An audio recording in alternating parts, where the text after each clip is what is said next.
Yashvi foundation દ્વારા દીકરીઓના સમૂહ લગ્નનું આયોજન કરવામાં આવ્યું છે। ત્યારે 4 તારીખના રોજ સમૂહ લગ્નનું આયોજન છે અને આજ રોજ મહેંદી રસમ યોજવામાં આવી હતી। યશવી ફાઉન્ડેશન ચેરિટેબલ ટ્રસ્ટ દ્વારા દ્વિતીય સમૂહ લગ્નનું ભવ્ય આયોજન 4 મે રવિવારના રોજ થવા જઈ રહ્યું છે।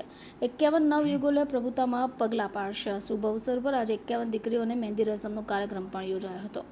છેલ્લા 2 મહિનાથી સમૂહ લગ્ન માટેની તૈયારીઓ યશવી ફાઉન્ડેશન દ્વારા કરાઈ હતી। દીકરીઓના કર્યાવરથી લઈને મહેંદી રસમ લગ્ન પ્રસંગની તમામ જવાબદારી ઉપાડાઈ છે। જરૂરતમંદ દીકરી કે જેમના માતા પિતા ન હોય, જેમની આર્થિક સ્થિતિ સારી ન હોય એવી દીકરીઓના સમૂહ લગ્નનું આયોજન કરાયું છે।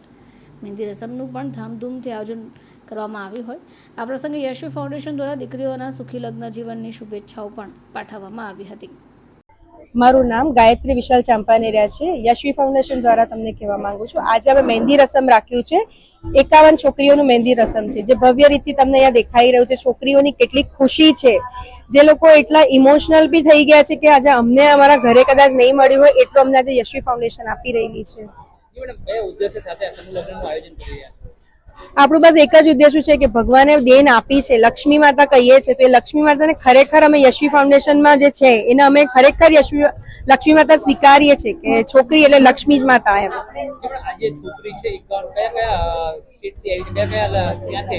છોકરીઓ સુરતના આજુબાજુના ગામડાઓથી, સુરતની તો છે જ પણ સાથે આજુબાજુના ગામડાઓની છે। વલસાડ, ભરૂચ, માંડવી, વ્યારા બધી જગ્યા પરથી અમે છોકરીઓને લીધી છે। આપણે 4 મેના લગ્ન રાખ્યા છે। આજે આપણે 1 મેના એ લોકોનું મહેંદી રસમ રાખ્યું છે અને સાથે સાથે અમે છોકરીઓને જોડા વિતરણ બી કર્યું છે, જે લગ્નનું પાનેતર કહીએ આપણે।